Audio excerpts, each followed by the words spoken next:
दोस्तों, क्या आपकी नाभि से भी रुई निकलती है? दोस्तों, नाभि से रुई निकलना या उससे जो है वो थ्रेड की तरह कुछ स्ट्रक्चर निकलना, ये बहुत ही आम है और कुछ लोगों के अंदर ये दिखाई देता है, कुछ लोगों के अंदर नहीं होता है। दोस्तों, हम इसके दोनों पहलुओं पर आज बात करने वाले हैं। पहला पहलू है जो आपका मेडिकल पहलू है कि मेडिकल साइंस इस बारे में क्या कहता है, और दूसरा जो पहलू है वो ज्योतिषीय पहलू है, उसके ऊपर भी हम बात करेंगे। दोस्तों, मेडिकल पहलू ये है कि मेडिकल साइंस ये कहता है कि आपके अंदर से जब आपकी नाभि में रुई बनने लगती है, आप सवेरे कपड़े पहनते हैं और शाम को जो है काम करके जब अपने कपड़े निकालते हैं, तो आपको ये देखने को मिलता है कि आपकी नाभि के अंदर जो है वो कुछ रुई नुमा पदार्थ जो है वो जमा हो गया है। दोस्तों, जब आप उसको साफ करते हैं तो वो बिल्कुल बाहर निकल के आ जाता है और उसके बाद जो है अगले दिन फिर यही इसी तरह से आप जब कपड़े पहनते हैं तो आपको नाभि के अंदर रुई दिखाई देती है। ऐसा कुछ लोगों में दोस्तों क्यों होता है और मेडिकल साइंस इसके बारे में क्या कहता है? दोस्तों, वास्तव में ये रिसर्च का विषय था पहले कि क्यों इस तरह का जो है कुछ लोगों के अंदर नाभि में जो है वो रुई बनती है। लेकिन विशेषज्ञों की एक टीम ने जब इसके बारे में जानकारी निकालने की कोशिश करी तो उनको ये पता चला कि वास्तव में ये जो रुई बनती है दोस्तों, ये आपके ही और हमारे ही कपड़ों के क्लोथ से निकले हुए थ्रेड होते हैं जो नाभि में जाकर चिपक जाते हैं और नाभि में चिपक कर इकट्ठा हो जाते हैं और जाल नुमा बना लेते हैं, जिससे हमें ऐसा लगता है कि ये रुई है। दोस्तों, उसके अलावा ऐसा होता क्यों है, ये आज भी एक मिस्टीरियस चीज़ है, एक रहस्य की चीज़ है, क्योंकि कुछ लोगों के अंदर ये होता है और कुछ लोगों के अंदर ये नहीं होता है। और दोस्तों, जिन लोगों के अंदर ये रुई निकलती भी है, वो भी कोई फिक्स नहीं होता है। कभी ऐसी परिस्थितियाँ होती हैं कि उस व्यक्ति के नाभि से रुई आनी शुरू हो जाती हैं और कभी नाभि में रुई आने का जो प्रोसेस होता है वो बंद हो जाता है। दोस्तों, मेडिकल साइंस के बारे में मैंने आपको बताया। अब मैं इसके दूसरे पहलू के ऊपर बात करने वाला हूँ। वास्तव में जो नाभि है, अगर हम ज्योतिष में जाकर उसके बारे में पढ़ते हैं तो जो ज्योतिष में बताया गया है कि जो कुंडलिनी चक्र का मणिपुर चक्र है वो हमारी नाभि से ही संबंधित होता है दोस्तों। तो ऐसे व्यक्ति जिसकी नाभि में रुई बनती है, आमतौर पर ऐसे व्यक्तियों की नाभि साफ होती है, स्वच्छ होती है, इसीलिए ये प्रोसेस हो पाता है दोस्तों।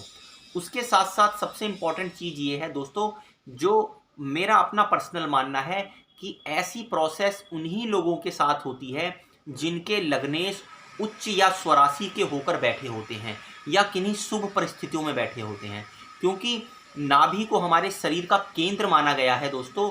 और जब नाभि स्वस्थ रहती है तो ऐसे व्यक्ति का स्वस्थ शरीर रहता है और ऐसा मेरा पर्सनल मानना है कि ऐसे व्यक्ति जो है वो लंबा जीवन जीते हैं। जल्दियां बीमारी जो है इनके ऊपर जो है हावी नहीं हो पाती हैं दोस्तों। मणिपुर चक्र के जागृत होने के कारण ऐसा भी मानना है कि ये जो नाभि है दोस्तों, वो सांस लेने लगती है, ब्रेथ करने लगती है, अपने अंदर ऑक्सीजन को खींचने लगती है और इसी प्रोसेस में जब वो हवा को अपने अंदर खींचती है तो दोस्तों उसके साथ साथ जो है वो कपड़ों में जुड़े हुए थ्रेड भी अंदर खींच जाते हैं, जिसके कारण रुई जो है वो बनने की प्रोसेस शुरू हो जाती है। उसके साथ ही आप देखेंगे तो दोस्तों ऐसा विशेष परिस्थितियों में ही मेरा मानना है कि होता है, क्योंकि जब शरीर के अंदर कोई प्रॉब्लम क्रिएट होने वाली होती है और ऐसे व्यक्ति जिनके अंदर उनका लग्नेश उच्च का बैठा होता है, तो शरीर अपने को खुद रिपेयर करने की काबिलियत रखता है, खुद रिपेयर करने की क्षमता रखता है।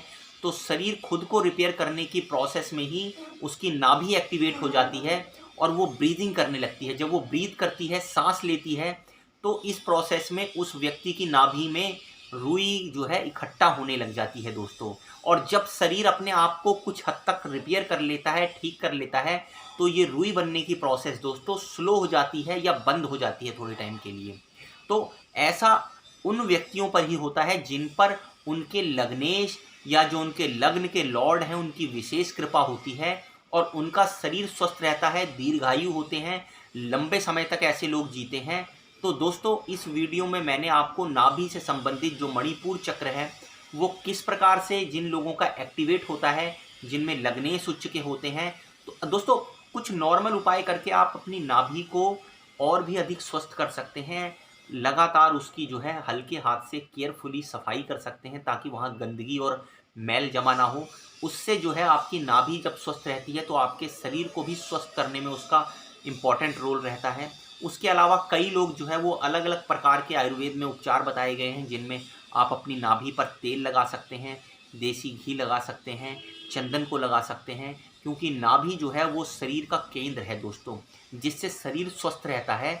और नाभि जब आपकी एक्टिव होती है तो वो आपके शरीर के अंदर किसी भी भाग में ऐसा माना जाता है कि कोई डैमेज या कोई प्रतिकूल प्रभाव पड़ने लगता है तो उसको सही करने की कैपेबिलिटी नाभि के पास होती है। तो दोस्तों, इस वीडियो के अंदर मैंने आपको मेडिकल साइंस के बारे में भी नाभि से रिलेटेड जानकारी देने की कोशिश करी और ज्योतिष के ऊपर भी जानकारी देने की कोशिश करी। ये मैं आपके ऊपर छोड़ता हूँ कि क्या इसमें सही है, क्या गलत है। आज की वीडियो में दोस्तों इतना ही। अगली वीडियो में हम कुछ और रोचक जानकारी लेकर मिलेंगे। तब तक के लिए नमस्कार।